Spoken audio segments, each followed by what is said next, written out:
What happens when a CEO walks into his own restaurant and sees a waitress pay for a stranger's meal out of her own pocket? Landon Lowell stood outside the 12th location of the diner chain he'd bought 6 years ago. He stared through the foggy window at the lunch crowd, tugging the bill of his baseball cap lower. His jeans were faded, his sneakers worn, and the fake beard itched like hell. But none of the staff knew him. He'd never personally visited this location, and with a dozen stores across the state, no one here had met the man behind the company. He had no choice but to go undercover. Complaints hadn't triggered this visit. Numbers had. This location's profits had dipped for 3 months straight. Customer reviews were mixed. The district manager, a guy named Curtis, blamed staffing issues and bad foot traffic. But Landon didn't trust surface answers. He stepped inside the diner and slid into a booth in the back. The place smelled like fried food and burnt coffee. Only 5 tables were filled. A hostess, maybe 19, didn't greet him. She glanced over and then went back to scrolling on her phone at the front. A waitress hurried over a moment later. She looked mid-20s, hair tied back in a ponytail, apron stained but neat. She greeted him with a tired smile. "Hi there, welcome in, I'm Kelsey. Coffee to start?" "Sure, thanks," Landon said, voice deeper than normal, trying to stay in character. "Place seems quiet." Kelsey glanced around. "It's been like this for a while. Not enough staff, too many frozen items on the menu now. Regulars stopped coming." Landon nodded, eyes scanning the floor. One buzzboy for the whole place. No manager in sight. He'd been there 8 minutes, no one had noticed him except Kelsey. He ordered a burger and fries. Kelsey left, and Landon watched her check on a family with a crying toddler. She squatted beside the mom, who looked exhausted, dark circles under her eyes, hair pulled into a messy bun. Kelsey softly said something to her, nodded, then walked back toward the kitchen. But before she disappeared, she reached into her own apron pocket and pulled out a few bills. She handed them to the cashier, leaned in, and whispered something. Landon sat up straighter. The cashier, clearly annoyed, said aloud, "You don't have to do that every time, Kelsey." "Yeah, well, I want to," she replied. Landon watched as Kelsey returned to the table and smiled at the mother. "All taken care of, don't worry about it." "Just focus on your little one, okay?" The mom's eyes watered. I didn't mean to come in here without." Kelsey gently put a hand on her shoulder.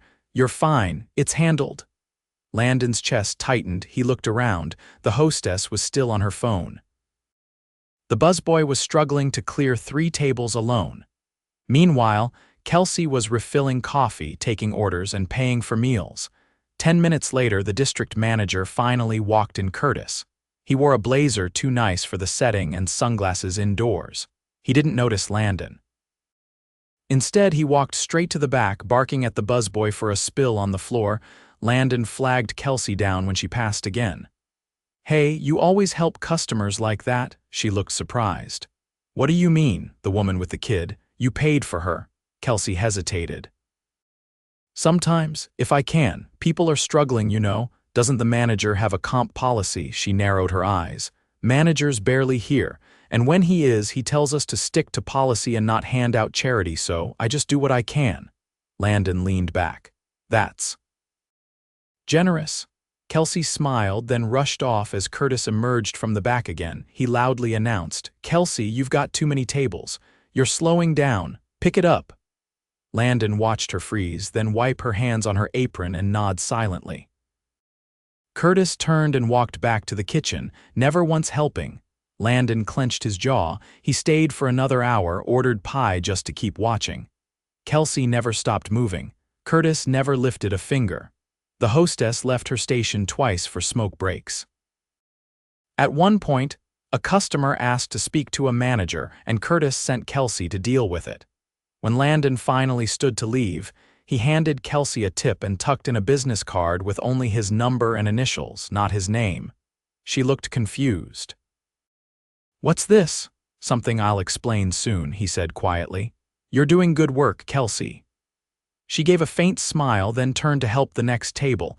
As Landon stepped outside into the cold afternoon air, his phone buzzed. It was a message from his assistant confirming that Curtis had filed 0 employee reviews or incident reports in over 6 months. Landon stared at the building, heart pounding. He'd seen enough. Tomorrow, he'd return not as a customer, but as someone who finally needed to take back control. The next morning, Landon arrived before opening. This time without the disguise. He parked in the back lot beside a dented gray sedan and waited. At exactly 6:30, Kelsey pulled in, dragging herself out of the car with a gym bag slung over her shoulder. Her uniform was wrinkled from being folded in the passenger seat, and she changed into it right there, slipping her shirt on over a tank top and tying her apron as she hurried toward the employee entrance. Landon stepped out of his SUV and followed her in. Inside the break room, the tile floor was chipped, the coffee machine sat broken in the corner, and a single overhead bulb buzzed faintly. Kelsey was the only one there, tying her shoes and glancing at the wall clock. Landon stood in the doorway. "Morning," he said. She looked up and blinked at him, her brow furrowed. "Wait, you were here yesterday," he nodded. "Name's Landon Lowell," she stared for a beat. "The wait, you're the owner, founder, yeah." He stepped farther into the room. "Didn't mean to surprise you like this, but I needed to see things for myself. You mind if I shadow you today?" Kelsey's posture stiffened. I mean, sure, but shouldn't you talk to Curtis?" "I will," he said. "After I see what kind of day you're walking into." She didn't smile this time. Just nodded once and grabbed her order pad. By 7, they were open. One line cook had called out. The buzzboy from yesterday hadn't shown up either. Kelsey prepped the coffee station herself, restocked condiments, and started wiping down menus. Landon followed her, taking everything in carefully, the way she corrected the hostess's table numbers, the way she stepped in to fix an order the kitchen had misread without blaming anyone. By 8:30, the place was half full. Curtis arrived at 8:45. He didn't acknowledge Landon. Just walked to the back, sipping from a drive-through coffee cup. Landon raised an eyebrow and followed him into the manager's office, which was cluttered with unopened mail and food distributor invoices. A thermostat on the wall blinked with an error code. Curtis sat down, opened his laptop, and finally looked up. "Can I help you?" "I'm Landon Lowell." Curtis paused. "Sorry, I didn't recognize you without a boardroom." Landon folded his arms. "You left before closing the other night. You were here for less than an hour." Curtis shrugged. "I delegate. That's what managers do. You haven't filed a single employee evaluation since April, you haven't approved any comp meals, and your labor budget's been misaligned for 3 consecutive months." Curtis leaned back in his chair. "Look, I get it. You want every store to run like it's your flagship, but this location's different. It's not worth sinking extra hours into a market that's already bottoming out. Your job isn't to decide which locations are worth saving, it's to run them properly." Curtis's jaw tensed. "With all due respect, I've been managing stores for 15 years. I know when to cut losses. And I know when someone's phoning it in." Landon didn't give him time to respond. He stepped out of the office and returned to the floor. Curtis followed but stayed near the back, arms crossed, watching. At 11, a man came in with a maintenance uniform and sat at the counter. Kelsey approached him, greeted him by name Daniel, and brought him water without being asked. "You're back early," she said.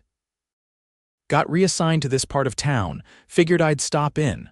"Fries and the turkey club," he nodded. "You remembered." Behind them, the hostess leaned against the wall, chewing gum and flipping through a fashion magazine. Kelsey called out to her. "Can you check on table 6? The hostess didn't move. "I'm on break. You've been back there 10 minutes. Breaks are 15. "She hasn't taken a single one," Landon said, stepping forward. "Maybe trade off."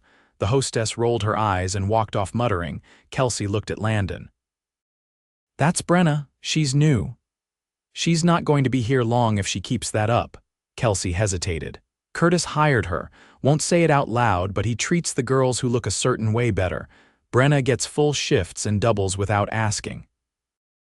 Deanna, she's been here since last summer, gets cut early every week." Landon's jaw tensed. "Is that pattern consistent?" Kelsey nodded slowly. Every schedule. And Deanna's Latina Curtis won't say anything outright, but it's not subtle. Landon moved without a word. He walked to the back, past the office, and knocked on the manager's door. Curtis opened it, annoyed. "Something wrong, you're done here." "What? Pack your things. You're terminated effective immediately. I'll handle payroll and HR." "You won't be stepping back on this floor. You're making a mistake." "No," Landon said, voice steady. "The mistake was letting this go on for months." Curtis's face flushed red. "You can't prove I don't need to. I've seen enough in 24 hours to know you're not fit to lead anyone." "Get out." Curtis stormed past him, muttering under his breath. He pushed through the kitchen doors and didn't look back. The staff froze. Kelsey stood near the pass, lips parted. The busser finally showed up, looking around in confusion. Landon turned to the kitchen.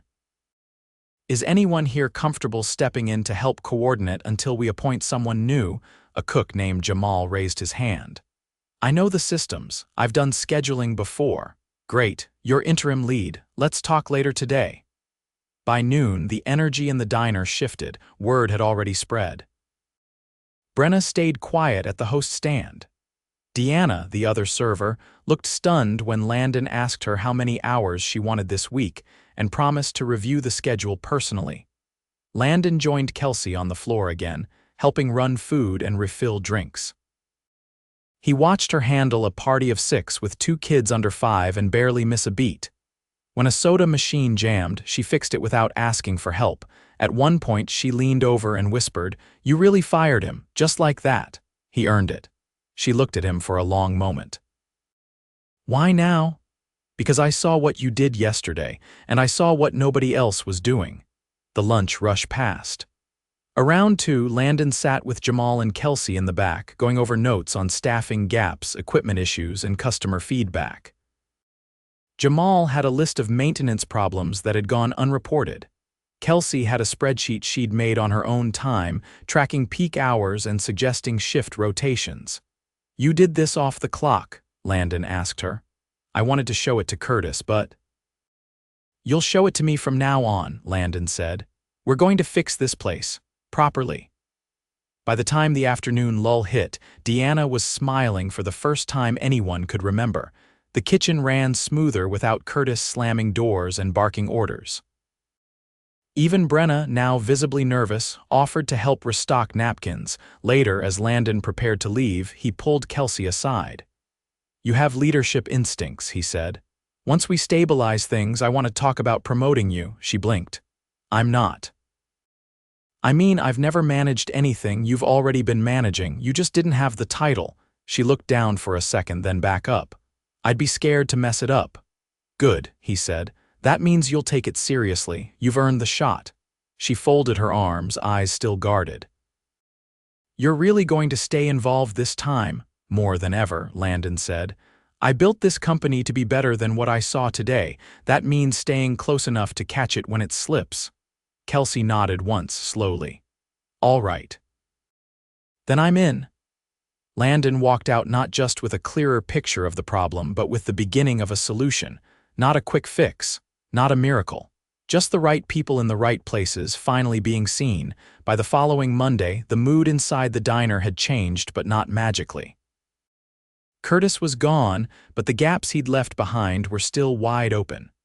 Schedules were disjointed, the walk-in freezer was malfunctioning, and the fryer had started leaking oil onto the floor behind the line. Landon had spent the weekend working alongside a regional HR consultant to temporarily absorb Curtis's responsibilities. But the truth was it would take weeks to rewire what had been allowed to rot for months. Landon arrived just past 6 in the morning in jeans and a plain jacket, avoiding the kind of presence that might intimidate anyone.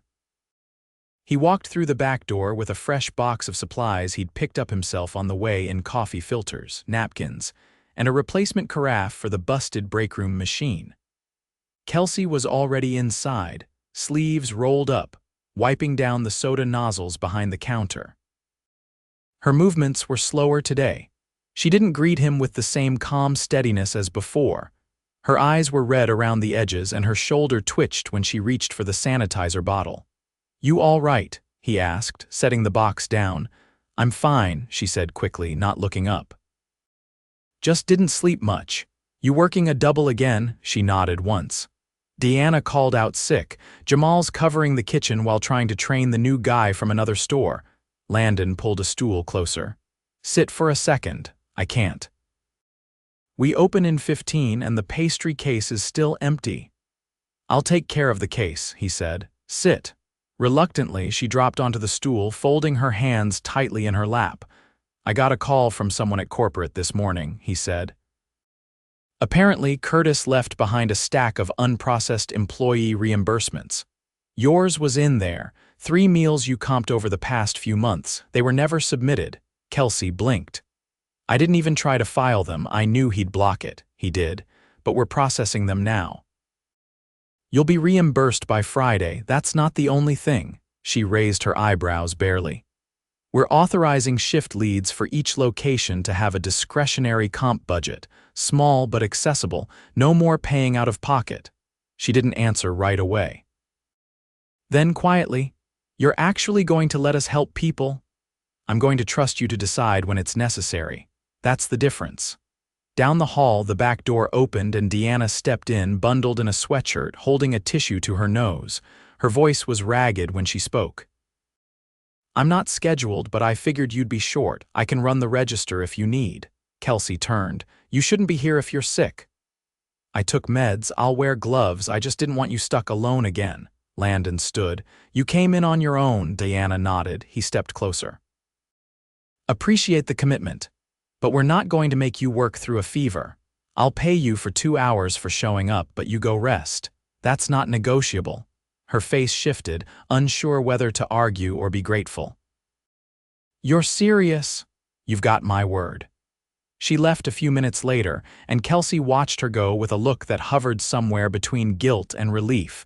By 7, the place was open. Brenna arrived late, again, slipping through the front entrance without removing her earbuds, not even glancing at Landon as she passed. Kelsey glanced at the clock, then at Landon, but said nothing. He decided to wait. The morning rush was slow. 2 booths and a handful of solo customers, but the atmosphere was tense. Jamal was visibly frustrated in the kitchen, barking out corrections to the new trainee who kept miscalling orders. Brenna stayed glued to the host stand, flipping her hair and checking her phone between seating guests. Kelsey was doing most of the table work herself, again. By 9, a man in his 70s entered alone, leaning heavily on a cane. He wore a veteran's cap and a faded windbreaker. Kelsey greeted him as he sat in a booth near the window. Morning, Mr. Halston. You want your usual? Sure do, sweetheart. Been dreaming about it all night. Kelsey laughed softly and headed toward the kitchen. Brenna turned to Landon. Is she allowed to call people that? He looked at her. What do you mean? She called him sweetheart. That's like unprofessional. He's been coming here for over 20 years. That's how they talk to each other. Brenna rolled her eyes. Still weird. I don't think we should be that familiar with customers. Landon didn't respond. He walked away instead, heading toward the kitchen to check in with Jamal. Inside, the temperature was stifling. The fryer's leak had worsened, creating a slick film across the floor. Towels had been thrown down in a loose attempt to contain it. We need a tech in here, Jamal said. This thing's gonna cause someone to fall. I'll send the request myself. Meanwhile, we're shutting it down. Go to the alternate menu. Jamal didn't argue. New guys still slow. You mind helping Expo? Landon tossed on gloves and stepped into the line. For the next hour, he worked the window, calling out dishes, running plates, and helping the trainee get his rhythm. Kelsey kept pace with the tables, but her limp was becoming more noticeable. She winced as she bent to pick up a dropped fork. Landon approached her between tables. What happened to your leg? Nothing. Just twisted it last night. You're limping. I said I'm fine. You don't have to prove anything. I'm not trying to. Before he could reply, a raised voice came from the front of the house. You expect me to wait 20 minutes for a table when there's 3 open booths? It was a woman in her 40s, arms crossed, glaring at Brenna. The hostess stood stiffly, eyes darting toward the back. We're rotating sections, Brenna said. You'll have to wait. Is this how you treat customers? I come here every week. Landon stepped forward, his voice calm. Ma'am, I'm sorry for the wait. I'll seat you myself. He gestured to one of the booths and followed her over, handing her a menu with a steady hand. As he walked back, he turned to Brenna. Why'd you tell her to wait? I didn't want to double-seat Kelsey. She gets snippy when she's overwhelmed. That's not your call, and those booths weren't even in her section. Brenna shrugged. I figured it was better not to rock the boat. No, he said, voice firm. You were avoiding work. I've been on my feet all morning. You were 20 minutes late. You haven't bussed a single table. You haven't helped with coffee, checked on guests, or refilled condiments. She scowled. I don't need to be babysat. You're right, you don't, because you won't be working here anymore. What? You're being let go, effective immediately. You can't be serious. I'm very serious. Not for one mistake, for a consistent pattern. You've ignored guests, disrespected coworkers, and used your position to avoid responsibility. Brenna looked around, as if expecting someone to defend her. No one did. She huffed, grabbed her purse from beneath the host stand, and walked out without a word. Back in the kitchen, Jamal raised an eyebrow as Landon returned. She gone? She won't be back. By noon, things were lean but manageable. Landon stayed on the floor, bouncing between tables, clearing dishes, and helping the kitchen. Kelsey limped less now, probably from adrenaline, but the fatigue in her eyes had deepened. After the lunch rush, Landon pulled her aside again. You need time off. I can't afford it. I'm not asking. I'm offering you 3 paid days, starting tomorrow.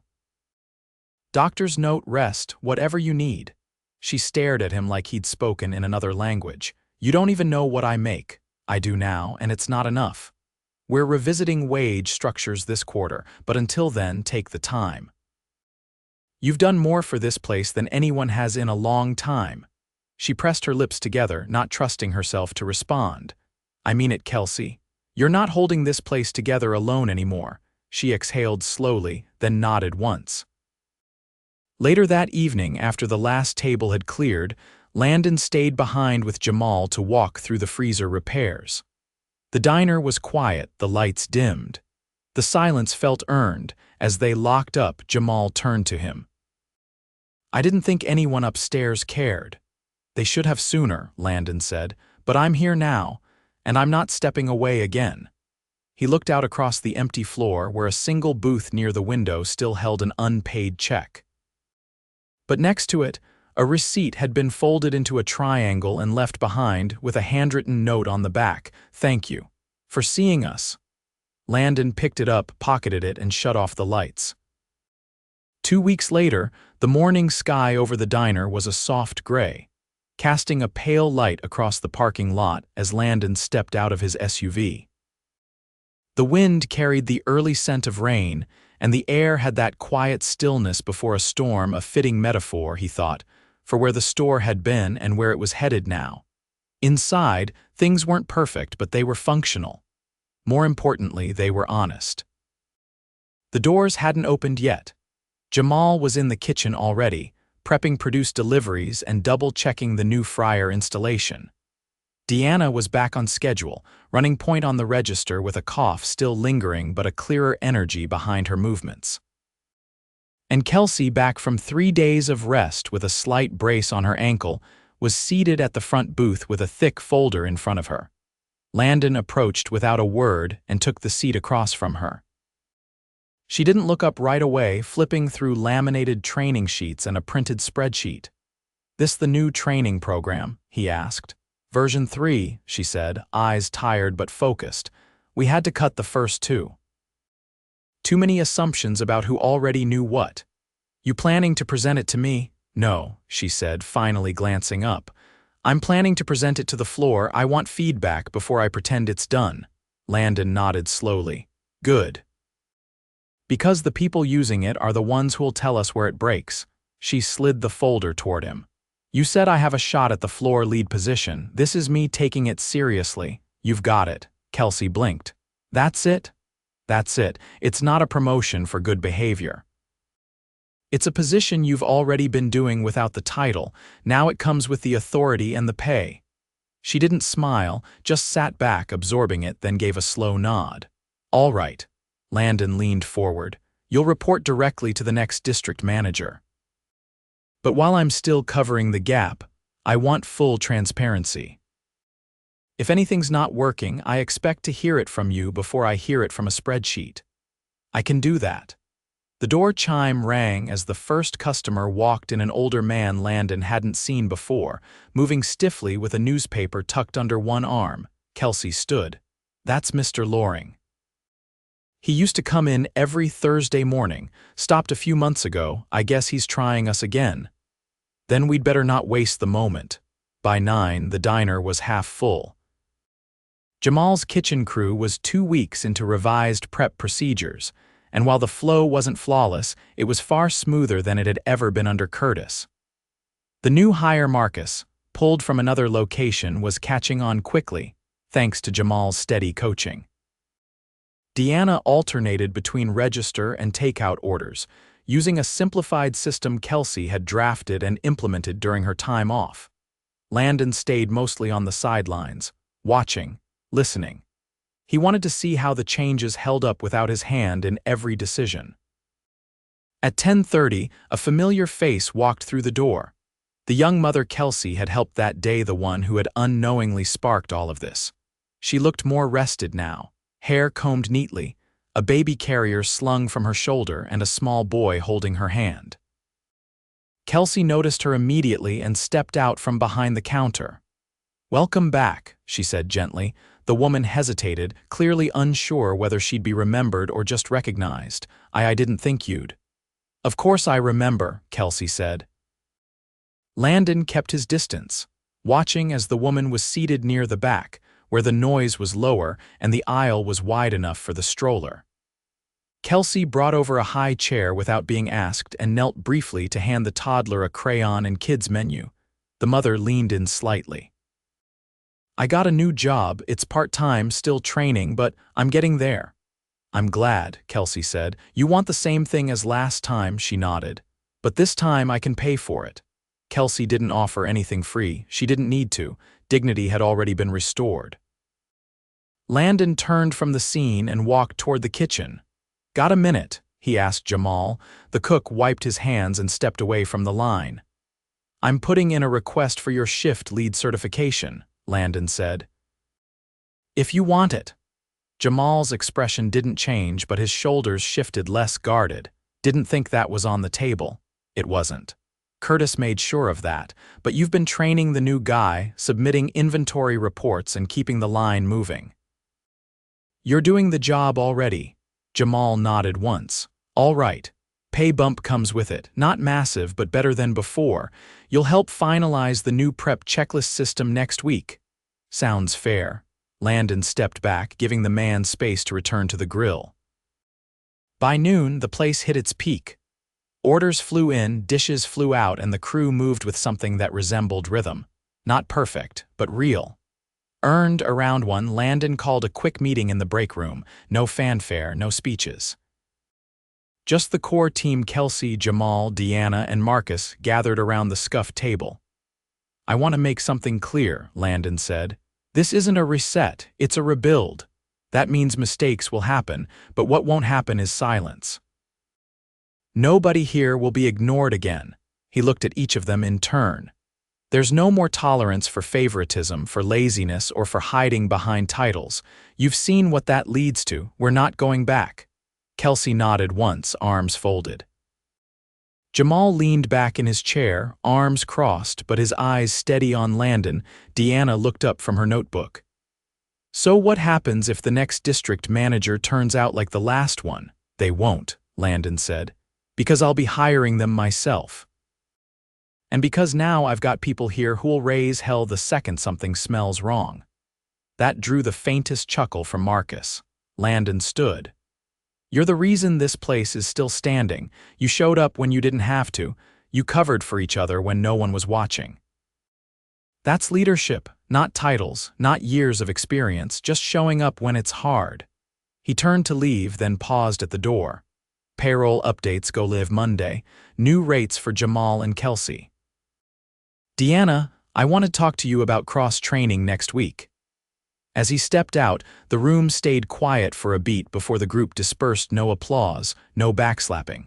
Just quiet understanding. That afternoon, Landon walked the perimeter of the building with a clipboard. The exterior had been neglected: a cracked sidewalk, a faded awning, and a side door that didn't quite close right. He made a list. Maintenance would be scheduled this week. As he walked back inside, Kelsey met him at the threshold. "You sticking around after close?" "No," he said. "You'll be running the closing checklist tonight. I've booked a hotel near the airport, got meetings across the state tomorrow." She raised an eyebrow. "Trusting us already?" "I'm not trusting," he paused. "I'm adjusting. There's a difference." She nodded once. "So what happens now?" "Now," he said, stepping aside as a family walked in behind him. "Now the place finally runs the way it was always meant to, with the right people in charge." He didn't wait for a reply. Just held the door open for the next guest, then walked out into the afternoon light. The wind had shifted. The storm never came.